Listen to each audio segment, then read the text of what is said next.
राहुल गांधी का भाषण चुनावी भाषण नहीं था, लेकिन जिन जगहों पर भाषण हुआ वो बहुत ही सोच विचार कर वो जगह तय की गई थी। जैसा अभी मीनू जी ने कहा कि सूरत के 5 काकड़ा गांव में ये पहली सभा हुई, जो आदिवासी बहुल इलाका है। दुर्भाग्य की बात यह रही कि इसी इलाके में जब कोरोना काल था, तब एक महीने में 110 मौतें इस गांव के आसपास हुई थी। बड़ी विभीषिका इस इलाके के गांवों ने देखी है कोरोना काल में।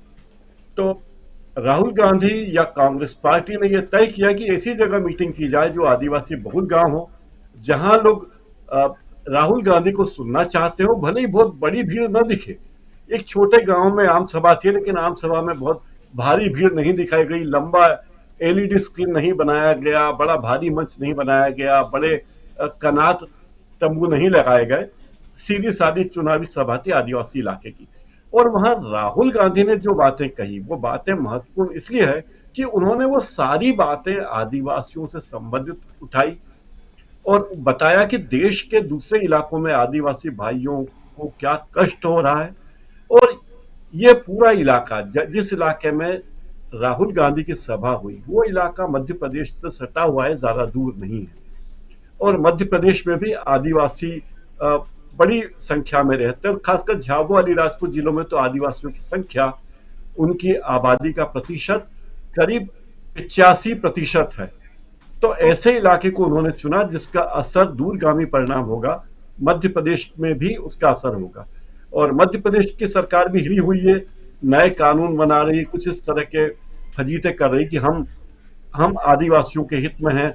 हमारे मुख्यमंत्री, मध्य प्रदेश के मुख्यमंत्री भी कूचे जा रहे हैं, आदिवासी इलाकों में दौरा कर रहे हैं जो सूरत के काफी करीब। और ये एरिया भले अलग अलग हो, अलग राज्यों में हो, लेकिन उन लोगों के रोटी बेटी के संबंध, आने जाने का संबंध रोज का है। तो ये अगर नक्शे पर न देखे तो लगेगा कि ये बहुत ही मिले जुले लोग हैं, लगभग एक ही राज्य के हैं, एक जैसी भाषा बोलते हैं आदिवासी, मध्य प्रदेश के हो या गुजरात के हो। तो ये जगह बहुत सोच समझ कर रखी गई थी। और वहां राहुल गांधी ने जो बातें कही, वो चुनावी नखरे, चुनावी अंदाज, जो आजकल टीवी चैनलों की भाषा है कि ललकार, फुंकार, दहाड़, ऐसी कोई बात नहीं थी। उन्होंने बिल्कुल सीधे साधे तरीके से अपनी बात कही। दूसरी बात, जब वे राजकोट में गए तो ये बात देखी कि राजकोट में उन्होंने जो बातें कही, उन्होंने राजकोट के लोगों की नब्ज पकड़ी। एक छोटा सा व्यावसायिक नगर है, उन्हें पता था कि राजकोट के लोगों को क्या तकलीफ है, व्यापारी समुदाय ने कितना भुगता है पिछले नोटबंदी और नोटबंदी के बाद जो दूसरा अभियान चला था, कोरोना काल में मदद नहीं की लोगों की, और जीएसटी और नोटबंदी दोनों ने व्यापार को बहुत ज्यादा प्रभावित किया। और व्यापार का मतलब हर व्यापारी कोई अडानी अंबानी नहीं है। ऐसे मध्यवर्गीय व्यापारी बड़ी संख्या में इस देश में, जिनकी तो किसी तरह अपना और अपने परिवार का गुजारा कर रहे हैं। तो राहुल गांधी ने वहां जो बात कही, वो बिल्कुल उन लोगों के हृदय तक पहुंचने वाली बात थी कि हम क्या कहना चाहते हैं, हम क्या करना चाहते हैं, पिछली सरकार की गलतियां क्या थी, ये बातें उन्होंने कही। जहां तक हमारे माननीय प्रधानमंत्री नरेंद्र मोदी जी का सवाल है, नरेंद्र मोदी जी बहुत मौके उन्हें नहीं मिल रहे सीधे सीधे प्रहार करने के राहुल गांधी पर।